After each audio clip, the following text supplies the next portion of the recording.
یہ کہتے ہیں کیا گٹار بجانا جائز ہے، اور حضرت داؤد علیہ السلام کو یہ معجزہ کیوں دیا گیا؟ اور اس میں وہ آگے کہتے ہیں کہ کچھ علماء اکرام حدیث بیان کرتے ہیں کہ ایک بار آپ صلی اللہ علیہ وسلم نے حضرت عائشہ رضی اللہ تعالیٰ عنہ سے کہا تھا کہ کیا تم نے ان کے ساتھ گانا گانے والیاں نہیں بھیجی؟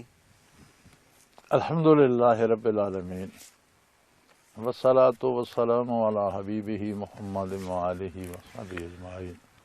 اعوذ باللہ من الشیطان الرجیم، بسم اللہ الرحمن الرحیم۔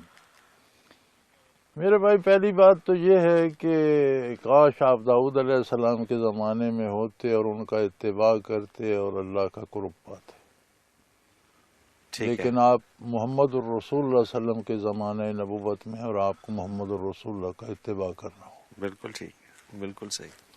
دوسری بات یہ ہے کہ یہ کہنا کہ داؤد علیہ السلام گاتے بجاتے تھے اور گٹار بجاتے تھے، یہ ظلم ہے۔ داؤد علیہ السلام کو اللہ کریم نے بہت خوبصورت آواز دی تھی، اور پہاڑوں اور چرند پرند، ہواؤں، حیوانات کو، مخلوق کو حکم دیا تھا کہ جب یہ ذکر کریں تم بھی ساتھ ذکر کرو۔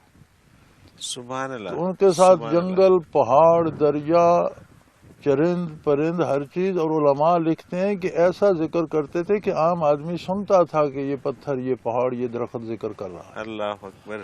اگر عام آدمی نہ سنے تو پھر قرآن کا یہ بیان فرمانا کہ ان کے ساتھ پہاڑ، ویسے تو ہر چیز ہر وقت اللہ کا ذکر کرتی۔ بالکل صحیح، بالکل صحیح۔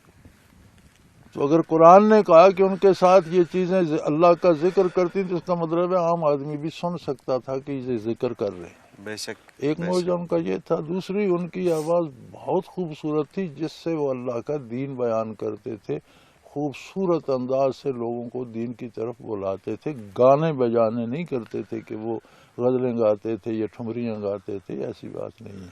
صحیح۔ دوسری بات یہ ہے کہ اگر واقعی گٹار بجاتے ہو، ان کی بات مان لیں، تو ان کی شریعت میں تھا۔